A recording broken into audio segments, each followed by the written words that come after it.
Bonjour, donc merci de nous avoir invités, puis, de, d'avoir, créé ce webinaire, enfin ce webinaire, hein, à l'Observatoire des profilages.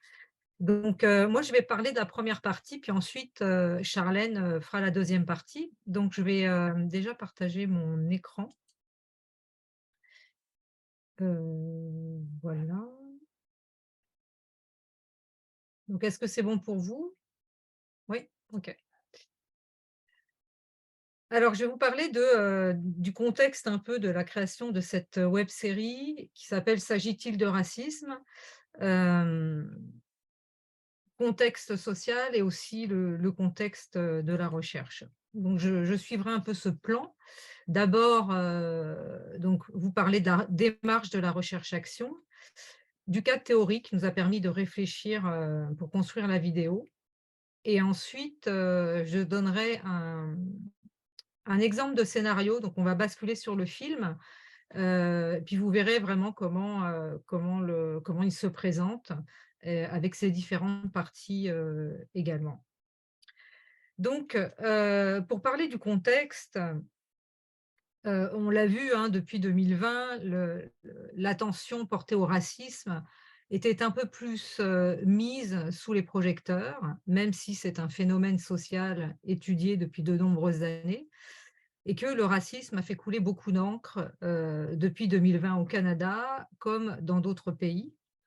La question du racisme, systémique pourtant n'est toujours pas reconnue par le gouvernement actuel de la province du Québec. Donc mais quelles que soient, ces formes de racisme, le racisme renvoie à, des représentations de la différence phénotypique construite sur l'idée archaïque d'une hiérarchisation naturelle des peuples, héritée, des organisations colonialistes et esclavagistes. Donc dans ce contexte, hein, qui a été généré notamment par la pandémie, hem et par la mort de George Floyd et différentes, situations, heu, comme aussi la tuerie, qu'il y a eu, à Atlanta, de femmes asiatiques, le racisme anti-asiatique et cetera. Donc tout ce contexte social, nous a conduit à réfléchir à cette formation. Donc ça part notamment de l'assassinat de George Floyd. Donc à l'école de travail social, et à la fois pour faire écho à ces nombreuses études, qui montrent les enjeux vécus, par les étudiants racisés, dans leur formation. Différentes démarches ont été entreprises au sein de notre école, notamment un rapport de synthèse sur les politiques et les pratiques en matière d'équité qui avait été réalisé par, notre collègue Édouard Lee et d'autres, co-chercheurs. Un stage, réalisé par une étudiante aussi de maîtrise pour soutenir, des ateliers pour les étudiants racisés qui a été mené donc par, Yara Fadel en 2021. On a créé aussi, ce que le CAITSUM, hein, qui est le comité antiraciste et inclusif de l'école de travail social de l'université de Montréal, et par la suite donc ce projet de web-série dont on va parler. Donc, le comité antiraciste déjà et inclusif de l'école de travail social, dans le CAITSUM, a été créé suite au décès, à l'assassinat de George Floyd en mai 2020. Hem et donc avec l'appui de l'école de travail social de l'université de Montréal, dans les semaines qui ont suivi, on a, avec des professeurs de l'école, donc on a réfléchi à toutes ces questions et comment écouter, les étudiants racisés, et donc ce comité a été voté et mis en place. Donc il s'adresse aux étudiants racisés de diverses identités de genre et d'orientation sexuelle vivant de multiples formes d'exclusion et aussi intersectionnelles. Donc je parle du Kaitsum parce que ça a été quand même le levier pour, faire cette, web série. Donc par la suite, dans le cadre de mes recherches, hem et notamment sur le racisme anti-asiatique, et avec le soutien du KAITSUM et de partenaires comme justement l'Observatoire des profilages, la chaire de recherche du Canada sur les enfants transgenres et leurs familles, et le vice-rectorat aux partenariats communautaires et internationaux, on a mené une recherche-action avec des étudiants racisés, de l'université afin de construire une formation, donc sous la forme de cette web-série contre le racisme, à destination à la fois des étudiants, mais aussi des enseignants et du personnel, administratif et professionnel de l'école de travail social.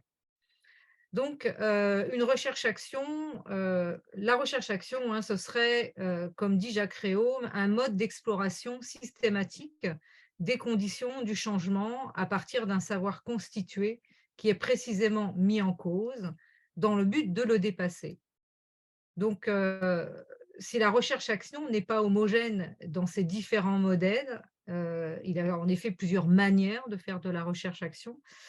Nous avons voulu qu'elle intègre la participation des personnes concernées. Donc dans ce contexte, le parti pris a été, que les chercheurs et chercheuses s'écartent du processus de consultation de consultation pour les auprès des étudiants, pour le laisser entre les mains de 2 étudiantes, notamment donc Charlène, Lusikela qui est présente aujourd'hui et aussi, Marianne, Diaco, qui a participé donc à ces consultations à l'époque. Donc ces 2 étudiantes sont à l'école de travail social et on fait un appel à recrutement, mais Charlène va vous en parler plus, tout à l'heure.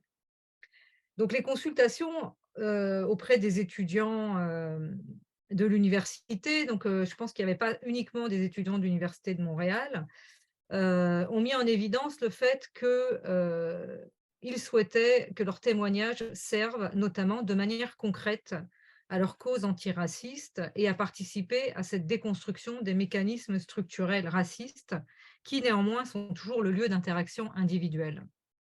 Donc la question du racisme fait partie depuis que quelques années des, préoccupations priorisées, notamment par l'Association canadienne pour la formation au travail social, tout comme celle de la décolonisation des savoirs.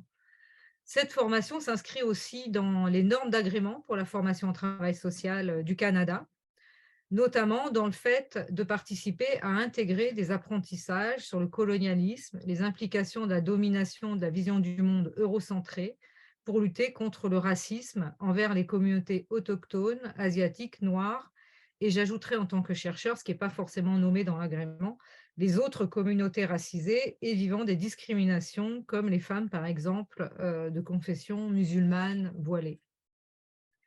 Donc, cette web-série veut s'inscrire aussi, dans le vécu d'autres étudiants de différents départements, hein. Même si on traite, de la question, plus dans le travail social, heu, vous allez voir que ça peut aussi toucher d'autres étudiants. Donc maintenant au niveau du cadre théorique, de la réflexion, Heu, les concepts les plus souvent, entendus, donc par exemple racisme institutionnel, systémique ou structurel que l'on peut trouver dans la littérature francophone, qui supportent chacun leur lot de critiques, hein, comme le dit Dume, démontrent que la manifestation du racisme est complexe et que son analyse doit intégrer une articulation à la fois des dimensions individuelles, systémiques, mais également épistémiques. Alors, aussi, pour à la fois s'attaquer donc à ces formes individuelles systémiques, heu et épistémiques du racisme au sein de l'université, le projet se base sur des expériences ciblées de racisme que vivent les étudiants.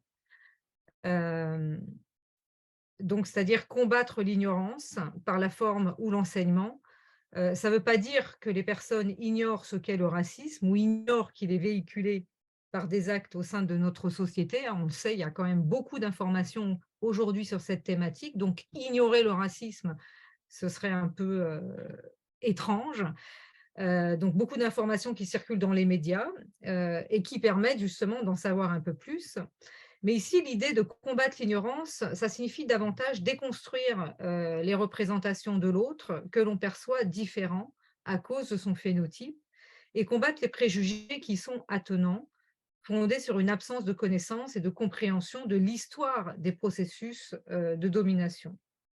Alors pour étayer notre réflexion sur, la construction de ce projet de formation, nous articulons nous avons articulé dans nos réflexions des éléments des perspectives postcoloniales, décoloniales et des Critical Whiteness Studies. Notamment, par exemple, pour mettre en évidence la colonialité et les enjeux, le pouvoir et les enjeux épistémiques. Donc, tel que nous le rappelle Etemad, de manière très concrète, les 70% de la population mondiale ont une histoire coloniale. Alors, nous parlons ici de l'ampleur des organisations colonialistes européennes qui, même si elles n'étaient pas gérées de manière homogène, ont peu à peu instauré un système de pouvoir appuyé sur des critères scientifiques de la race, comme le dit par exemple Stoller, des critères aujourd'hui caducs, mais qui intègrent toujours les champs sociaux, politiques, économiques et scientifiques, ce que Quijano désigne notamment par la colonialité du pouvoir. Donc rappelons que cette colonialité du pouvoir a également effacé des livres d'histoire, l'histoire sociale, scientifique et épistémique de ces peuples colonisés que l'on semble découvrir aujourd'hui. Donc je ne vais pas revenir sur la notion de race, hein, mais il est important de spécifier que la race, donc j'ajouterai que même si elle ne peut être appliquée à l'espèce humaine dans le sens biologique du terme, on le sait, euh, eh bien la race n'appartient pas au passé et en faire l'histoire, c'est aussi proposer une histoire du temps présent et se demander quel est l'avenir que nous voulons et celui que nous ne voulons pas pour la question raciale, comme le dit Besson. Or, les perspectives postcoloniales et décoloniales nous montrent peu à peu comment se sont installées les injustices épistémiques, selon lesquelles, d'une part, les témoignages des personnes vivant des injustices, en l'occurrence les personnes racisées, ne sont pas perçus comme source de savoir crédible. On parle quand même beaucoup d'injustice épistémique aujourd'hui. La crédibilité étant accordée à d'autres catégories d'individus, en l'occurrence non racisés. Donc, d'autre part, ces injustices épistémiques, nous rappelle Besson, intègrent également des injustices herméneutiques, c'est-à-dire qui traduisent le fait qu'en raison des inégalités sociales dues aux discriminations systémiques, certains groupes ont moins accès à l'éducation qui leur permettrait de rendre compte de leurs expériences, hein, herméneutique, c'est la question des expériences. Donc, parallèlement, même si ces groupes sont en mesure de produire des connaissances, ils doivent faire face à des groupes épistémiques dominants. C'est le cas aujourd'hui quand même. Enfin, les choses changent aujourd'hui, mais c'est quand même de manière dominante des savoirs eurocentrés qu'on utilise. Donc, ces groupes doivent faire face à des groupes épistémiques dominants qui les invalident, ce qui est le produit d'un rapport de pouvoir et donc de cette colonialité du pouvoir dont parlait Quijano. Donc, ce rapport de pouvoir prend ses sources dans la colonisation. Et comme le dit Foucault, qui nous parle du rapport entre science et histoire, alors je ne dis pas que Foucault parlait de colonialité ou décolonialité, hein, mais il a beaucoup traité de l'histoire des sciences, comme on le sait, notamment de la clinique aussi, en passant. Donc, il disait que j'ai compris qu'indépendamment de l'histoire traditionnelle des sciences, une autre méthode était possible qui consistait en une certaine manière de considérer moins le contenu de la science que sa propre existence. Une certaine manière d'interroger les faits qui m'a fait voir que dans une culture comme celle de l'Occident, la pratique scientifique a une émergence historique. En d'autres termes, cela signifie que, enfin, ce que veut nous dire Foucault, c'est que la manière de produire de la connaissance s'inscrit aussi dans une façon d'interroger les faits, laquelle, dans le processus historique de la colonisation, est devenue dominante, comme le dit Saïd, Mills et Melamed, par exemple.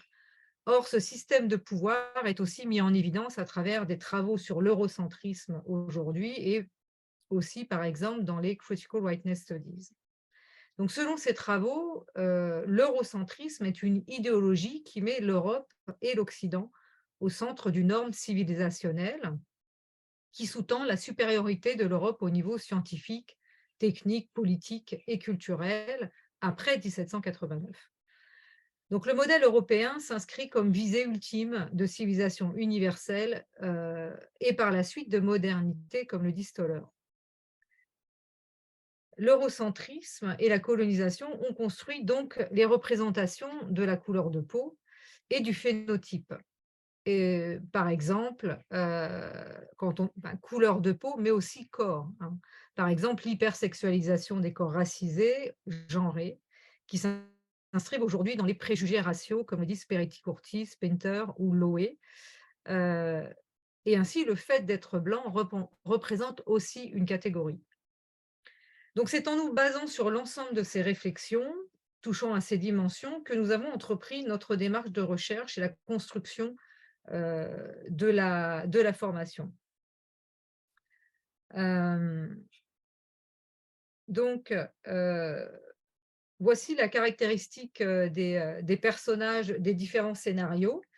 Donc, du point de vue éthique et pour la création des scénarios, il ne s'agissait pas de transcrire les entrevues, mais de prendre les conseils et les témoignages des personnes pour les insérer sous une autre forme dans notre projet de web-série, donc en créant des scénarios à travers des dialogues et des personnages fictifs, bien qu'ils reflètent la pluralité des identités des étudiants.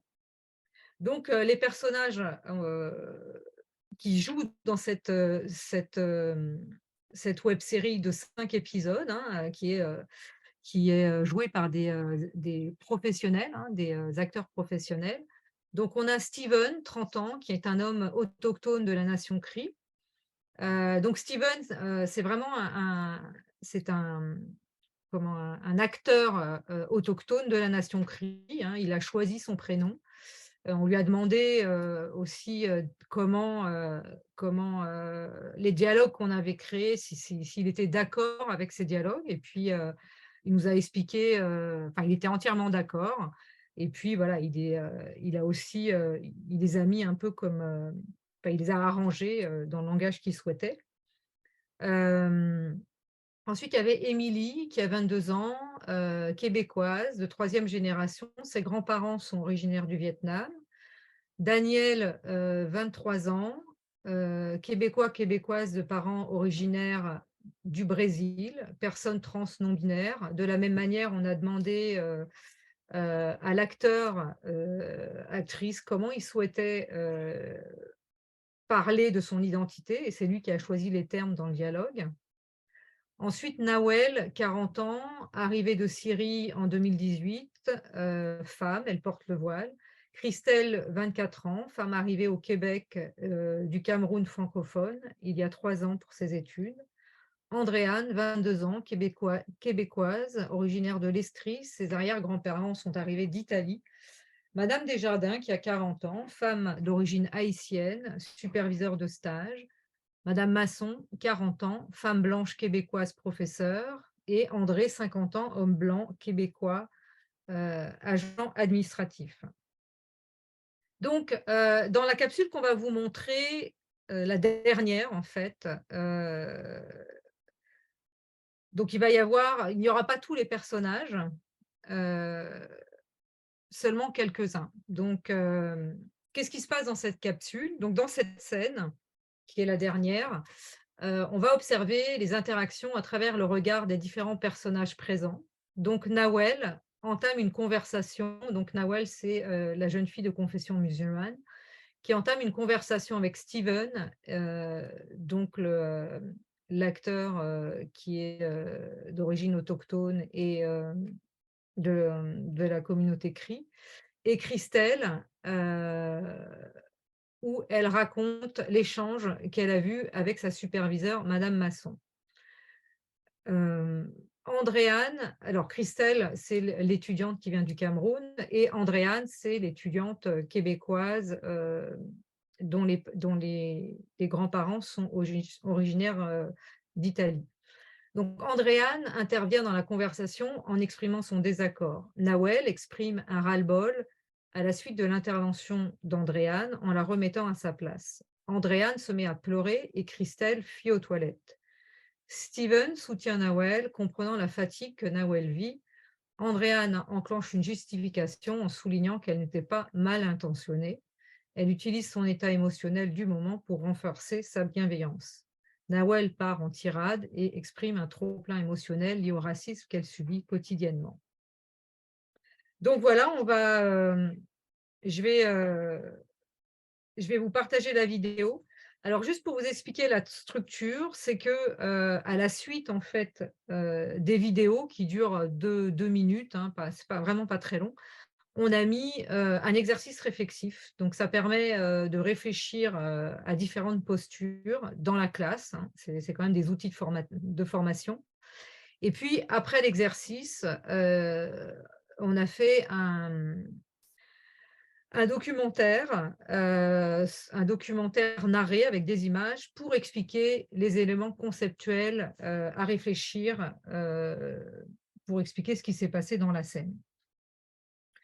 Donc voilà, je vais vous passer donc la vidéo, puis après on reviendra pour la conclusion. Donc je vais arrêter le partage.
Et juste d'entendre Madame Desjardins me raconter ça, je sais pas, mais ça m'a fait vraiment du bien de savoir que je suis pas la seule à vivre ça.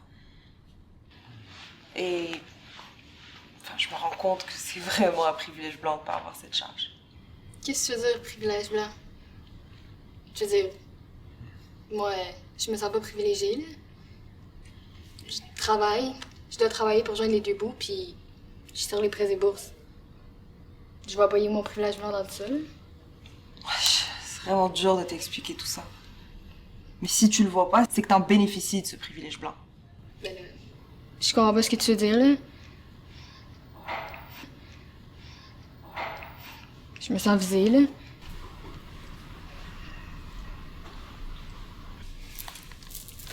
Je vais aux toilettes.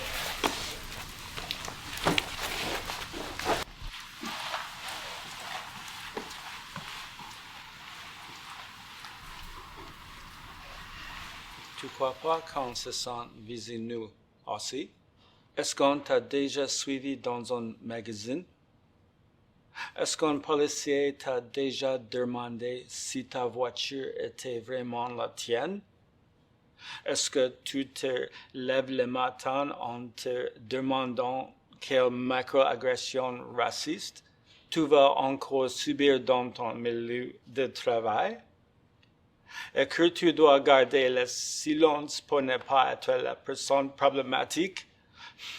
Je pourrais te donner plein d'autres exemples. Mais non, c'est pas le but. Je veux comprendre. Je peux jamais rien dire.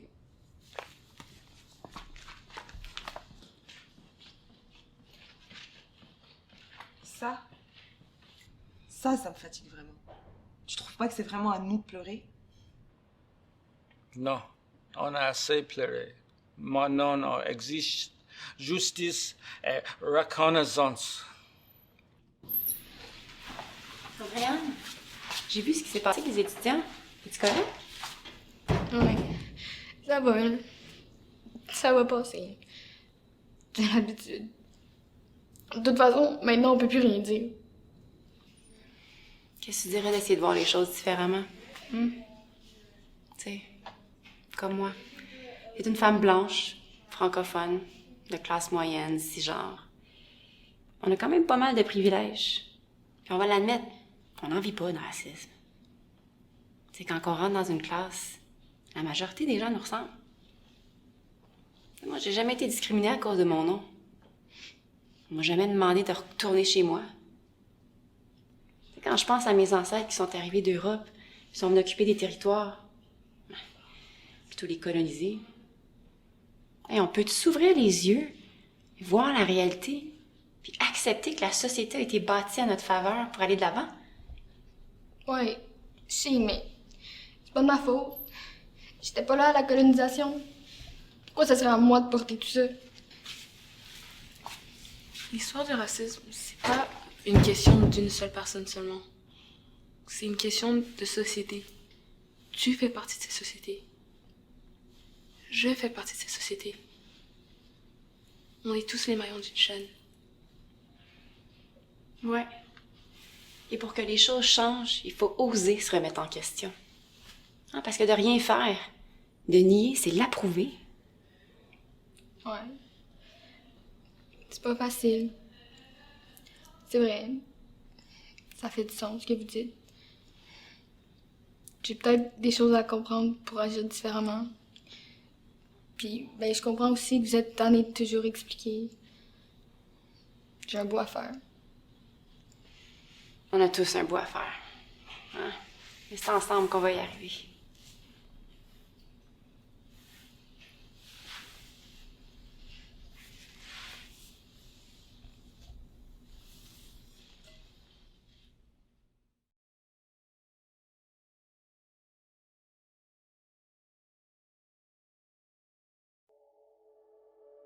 Le fait d'être blanc représente dans les sociétés occidentales une certaine transparence sociale, comme le dit Elsa Dorlin, laquelle a pour effet que la personne blanche ne subit pas une assignation identitaire liée à son phénotype. Ce qui donne en effet le privilège d'être socialement interpellée comme une personne, comme le souligne la chercheure Elsa Dorlin, plutôt qu'à travers une représentation liée à la racisation de son phénotype. Par exemple, ce privilège se dévoile dans le profilage racial ou les micro-agressions racistes, car en effet, ne pas subir ces formes d'oppression devient le privilège des personnes qui ne le vivent pas, telles que les personnes blanches. Se sentir en sécurité devient un privilège dans ces circonstances. Le privilège blanc ne doit pas être compris comme personnel ou matériel associé à la classe sociale, car dès lors, il est bien entendu hétérogène entre les individus, mais il doit être considéré comme une catégorie qui a sa propre définition. Certains travaux soulignent aussi le danger d'enseigner ce qu'est le privilège blanc dans une visée individuelle, dans la mesure où cela pourrait inciter uniquement à reconnaître ce privilège sans pour autant agir sur les mécanismes d'oppression. Ce privilège se comprend aussi à l'intersection des formes d'oppression, comme le montre le féminisme décolonial, notamment en soutenant que l'émancipation des femmes blanches est aussi possible à partir du XXe siècle, dans certains pays, par exemple aux États-Unis, grâce au fait que ces femmes emploient d'autres femmes racisées qui effectuent leurs tâches domestiques, ou encore qu'à l'époque des colonies occidentales, comme le soutient Françoise Vergès, même les femmes blanches qui n'appartenaient pas à une classe sociale supérieure avaient toujours une femme racisée du pays colonisé comme domestique. La notion de privilège blanc provient des Critical Whiteness Studies. Ce courant universitaire états-unien s'inscrit dans le prolongement des travaux d'auteurs tels que Fanon, Césaire, Baldwin, Dubois. Ces études s'attellent à rendre visibles des mécanismes structurels normatifs qui reproduisent le privilège des personnes blanches et leur suprématie.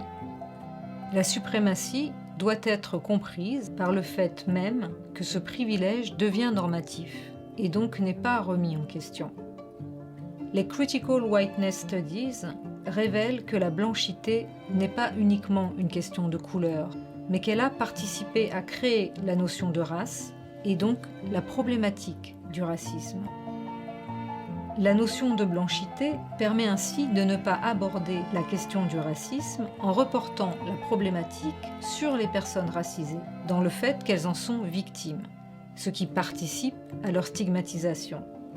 Entourant ces questions, certains concepts proposés par des personnes blanches sont apparus, tels que la fragilité blanche ou encore la culpabilité blanche, pour expliquer le malaise et les mécanismes de défense que peuvent induire chez les personnes blanches le fait de soulever des interactions dues au racisme ou à des questions portant sur le racisme.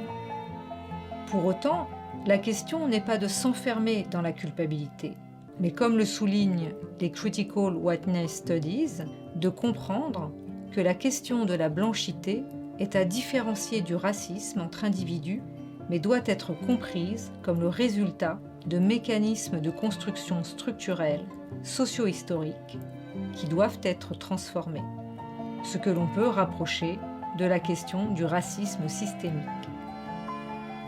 Pour les Critical Whiteness Studies, le fait de croire qu'ignorer la couleur de peau fait disparaître le racisme, c'est éviter de vouloir entreprendre les changements structurels de fond qui perpétuent le racisme.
Voilà, j'espère que vous avez entendu.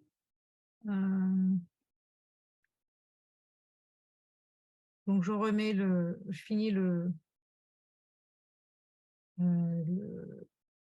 PowerPoint. Donc vous avez vu, il y a des exercices à chaque fois qui permettent d'être faits en groupe pour réfléchir justement à des thématiques en particulier.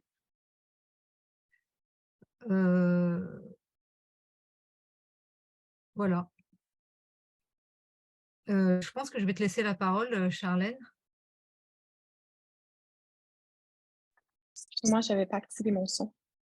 Oui, c'est bon. Fait qu'on peut passer à l'autre diapo.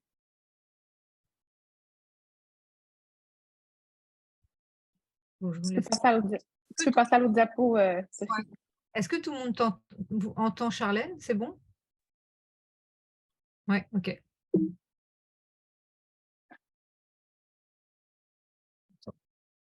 Hop. Donc, moi, aujourd'hui, en fait, je vais vous parler de mon expérience à titre d'étudiante déjà racisée, donc noire, en l'occurrence, et aussi à titre d'auxiliaire de recherche dans la création de cette web-série. Donc, pour commencer, on peut passer à l'autre diapo. Je voulais vous parler un petit peu de ce que j'ai pu expérimenter déjà en tant qu'étudiante noire, parce que c'est sûr que dans la création de ce projet, je me retrouve, comme tout le monde d'ailleurs, à différentes intersections. Tu sais, je suis étudiante, je suis femme noire, mais je suis aussi auxiliaire de recherche. Donc, je revêtais ces différents chapeaux-là qui étaient un peu indissociables l'un de l'autre à travers tout le processus. Ce que j'ai pu constater déjà du fait d'être moi-même une étudiante à la maîtrise et d'être une femme noire, donc de m'identifier ainsi, c'est qu'à travers les différentes consultations qu'on a pu avoir avec les étudiants et étudiantes, donc on était deux d'ailleurs, comme Sophie le mentionnait au tout début, il y avait moi-même et Mariam Diaco, qui s'identifie aussi comme femme noire, qui est d'ailleurs d'origine sénégalaise, mais qui est née en France, donc qui a grandi en France et puis qui a émigré ici par la suite au Québec. Donc, toutes les deux, on s'identifiait comme femme noire et étudiante à la maîtrise et qui plus est travailleuse sociale aussi. Donc, on est venu avec tout ce bagage-là lors des consultations. Puis, ce qu'on a pu voir déjà, c'est que du fait qu'on soit nous-mêmes étudiantes, qu'on soit femme noire, les consultations ont vraiment été des espaces libérateurs au niveau de la parole, autant pour les étudiants et étudiantes racisés qu'on a rencontrés, que pour nous-mêmes aussi. Parce que à travers notre cursus académique, que ce soit pour ma part principalement là, ici, complètement ici au Québec, ou pour Mariam aussi qui a étudié à l'étranger en France, donc puis qui a étudié aussi au Québec, on a vécu aussi des formes, diverses formes de racisme, de discrimination raciale. Donc, à travers cet espace-là, ces consultations, parce qu'on devait mener des consultations, donc on a rencontré 8 étudiants et étudiantes racisés.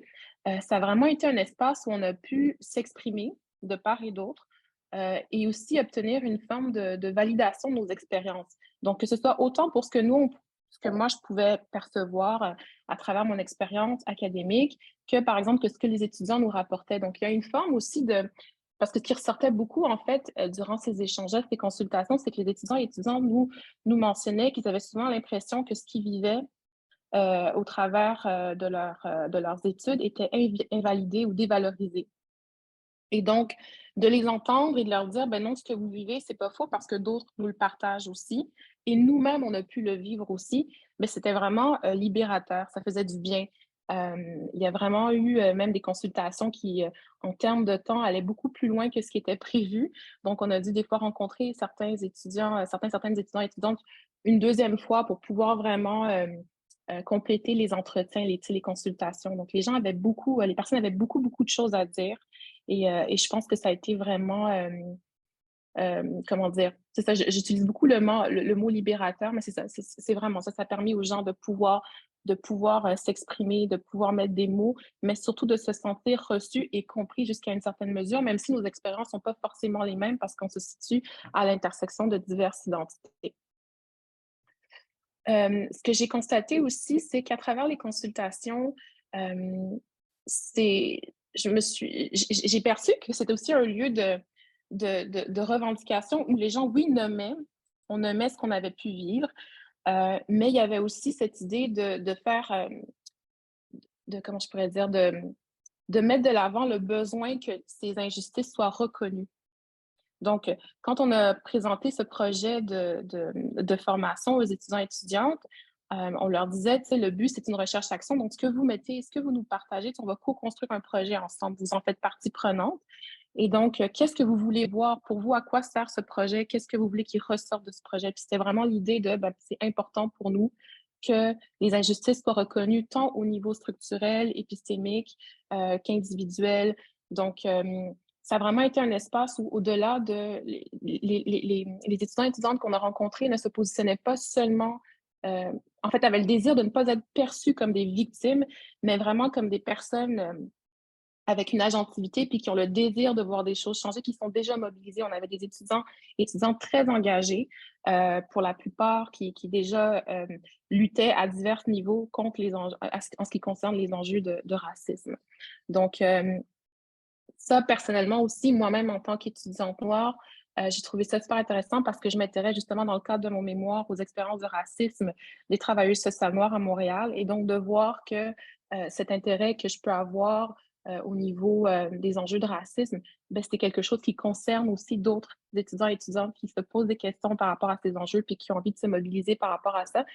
C'était vraiment intéressant parce que dans mon parcours académique, j'ai souvent été, pour ne pas dire toujours, une des seules personnes racisées dans mes cohortes et donc une des seules peut-être à avoir ce regard aussi, un regard peut-être différent aussi sur les questions de racisme. Donc, c'était vraiment intéressant de pouvoir échanger avec d'autres, même si on n'avait pas toujours forcément la même vision des choses, la même interprétation aussi des phénomènes de racisme ou le même vécu, mais de pouvoir se rassembler autour du fait que, ben, on vit de la discrimination, que c'est quelque chose qui est bien réel et que c'est quelque chose qui doit être adressé, puis que il y a un peu comment je pourrais dire, ce désir aussi d'adresser, non pour qu'on n'ait plus à avoir ce travail d'éducation aussi. Donc, que cette formation puisse servir d'outil éducatif pour alléger les épaules des étudiants et étudiantes racisés qui sont fatigués, en fait, de devoir toujours éduquer et informer et qui veulent voir les autres faire leur part aussi au niveau de ces enjeux.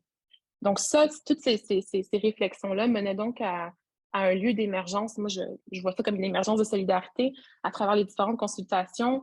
On a eu des consultations individuelles et la deuxième portion était une consultation de groupe. Donc, on est venu partager, Mariam et moi, un peu nos analyses, ben, pas des analyses, mais un peu ce qui était ressorti des différents entretiens qu'on avait eu avec les étudiants. Donc, c'était de voir un peu si ça faisait sens pour eux qu'on ressortait, puis comment est-ce que les étudiants et étudiantes voulaient voir ce contenu utilisé pour la formation. Et c'est vraiment de là aussi que l'idée de la web-série a émergé. Donc, quand on parle de recherche-action, on s'inspirait du modèle de recherche-action. Ben, cette idée de web-série est vraiment venue aussi des échanges qu'on a eus avec les étudiants et étudiantes qui l'ont partagé, dire ben, pourquoi pas faire une série web. Et donc, à travers ça, il y avait toutes sortes d'idées qui fusaient. Où est-ce que ça pourrait être diffusé, comment la réfléchir, qu'est-ce qui peut en être fait. Donc, c'est vraiment intéressant de voir les différentes formes de solidarité qui ont émergé. Puis, on avait des étudiants et étudiantes qui provenaient de différentes institutions universitaires, de différentes disciplines. Donc, de voir aussi ben, comment les gens ont pu créer des liens à travers cette deuxième rencontre de groupe. Donc, ça a été un très, je pense, un espace très enrichissant là, au niveau des consultations puis de la création. Et puis, finalement, je pense que ce qui m'a beaucoup marqué, c'est comment et là, je parle toujours beaucoup des consultations, là, mais ça a été un espace de résistance et de joie aussi. Donc, tu sais, de sortir de cette position victimaire, puis vraiment de se mettre dans une position d'acteur et d'actrice de changement. Puis, tu sais, il y avait on rigolait beaucoup malgré les histoires qui pouvaient être très traumatiques, très douloureuses, mais de pouvoir voir, ben, qu'est-ce qui en ressort aujourd'hui? Ben, on grandit de cela, on est beaucoup plus fort de cela, on refuse de se laisser atteindre, de se laisser abattre, on va poursuivre nos études, on va poursuivre nos projets respectifs. Donc, c'était vraiment, c'est très intéressant de voir ça. J'ai trouvé que ça a été, je pense, bénéfique à toutes les personnes qui ont participé à ces consultations et même dans le processus de création de la web-série où on a travaillé donc à la scénarisation avec Sophie et Mariam, de pouvoir de créer un scénario basé sur ce qui nous a été partagé par les étudiants et étudiantes racisés, mais aussi de pouvoir y injecter un petit peu de tout ce qu'on a envie de dire aussi, de comment on a envie de nommer les choses et de résister un peu à ce géant qu'est le racisme, mais pas d'une manière, comment je pourrais dire, c'est ça, dans la résistance et dans le plaisir, dans la joie. Je pense qu'on a beaucoup ri aussi en faisant les scénarios. Je ne sais pas si tu te rappelles, Sophie, en réfléchissant à comment on allait partager les choses en faisant passer un message, mais en ayant du plaisir aussi. Donc, je pense que cette formation, d'un point de vue, quand j'y pense en tant qu'étudiante, pour ma part et pour les étudiants et étudiantes, si je peux me permettre de porter la voix pour ces personnes, ça a vraiment été un espace libérateur, émancipateur à plusieurs niveaux et de prise de conscience qu'on n'est pas seul, qu'on est mobilisé et que le changement, ben, il est déjà en marche, en fait, et qu'il se fait beaucoup par les étudiants et étudiantes racisés qui sont là puis qui luttent au quotidien dans leur milieu et puis qui vont pas abandonner, qui vont continuer, mais qui veulent aussi voir les autres prendre leur place, donc les personnes, en l'occurrence les personnes blanches. Donc, voilà, ça c'est pour la portion qui me concerne en tant qu'étudiante. On peut passer à la prochaine diapo, qui est la dernière aussi. Puis, j'étais aussi donc auxiliaire de recherche. Donc, c'est sûr que ce projet, la création de cette web-série m'a permis aussi de mieux comprendre les différentes dynamiques institutionnelles en milieu universitaire. Donc, de voir déjà que d'institution en institution, les mécanismes en place en ce qui concerne notre trait à la lutte au racisme ne sont pas forcément les mêmes, de voir les enjeux monétaires, les questions de pouvoir, tout ça. J'ai beaucoup appris à ce niveau-là, puis de voir comment le racisme s'infiltre un peu dans tout, dans la structure universitaire, puis ça commence à se répercuter après aussi sur ce qu'on est en tant qu'individu. Donc, je pense que ça a été vraiment formateur à ce niveau-là. Et aussi de voir quel type de chercheur est-ce que je veux être. Donc, ça m'a permis de développer ma posture, puis de voir comment l'engagement est important pour moi. Tu sais, notamment, je fais appel dans mes travaux beaucoup au féminisme noir, féminisme des Suds, féminisme décolonial, et tout ce qui est racisme anti-noir, puis de voir que ma posture est très engagée, puis je l'assume entièrement aussi en faisant appel à ces théories-là. Et c'est quelque chose que je veux continuer, en fait, à, à développer dans mes travaux davantage, et de voir qu'il y a d'autres personnes racisées qui ont eu ces mêmes enjeux-là de comment est-ce qu'on se positionne dans la recherche quand on est, tu sais, on est outsider, la recherche, le monde universitaire n'a pas été conçu avec nous en tête, mais on y est maintenant, on s'y inscrit, on prend notre place et comment on veut utiliser ce vécu, ces expériences qu'on peut avoir en tant que personne racisée, mais à l'intersection aussi de diverses identités. Donc, une posture intersectionnelle, mais qui se marie aussi, tu sais, dans mon cas, par exemple, au fait d'être femme et noire, mais ça vient teinter, bien sûr, toute ma manière de percevoir la recherche. Puis je pense que c'est comme ça, en fait, pour tout le monde, qu'on soit une personne blanche, mais une personne racisée. Puis donc, l'importance de cette introspection, puis de prendre conscience de qui on est et comment ça vient teinter nos travaux. Je pense qu'à travers tout ce projet-là aussi, j'ai eu beaucoup de réflexions à ce niveau-là. Je continue à en avoir, puis je continue à réfléchir à comment me positionner à travers tout cela. Donc, je dirais que ça fait un peu le tour. C'est très court, c'est pas long, mais c'était vraiment pour vous partager un petit peu c'est mon témoignage par rapport à ce projet-là. Et je pense qu'on va passer maintenant au mot de la fin. Donc, écoutez, voilà, dans le cadre de cette formation, on a tenté en fait de répondre aux enjeux vécus par les étudiants et étudiantes, à ceux de l'université et aussi aux réalités actuelles de notre monde contemporain. Préciser que la formation au travail social est caractérisée notamment par une démarche réflexive visant à amorcer un processus de conscientisation des sources structurelles des inégalités et des oppressions, afin que les étudiants et étudiantes puissent mieux comprendre leur participation, consciente ou inconsciente, aux dynamiques d'oppression, comme le souligne mon collègue Édouard Lee et d'autres collaborateurs, collaboratrices. Et donc, les retombées de notre projet visent à favoriser des processus d'apprentissage critiques et anti-oppressifs. Donc, évidemment, c'est pas parfait, mais voilà, on pourrait discuter davantage du processus. Donc, je vais départager puis laisser la parole si vous avez des questions.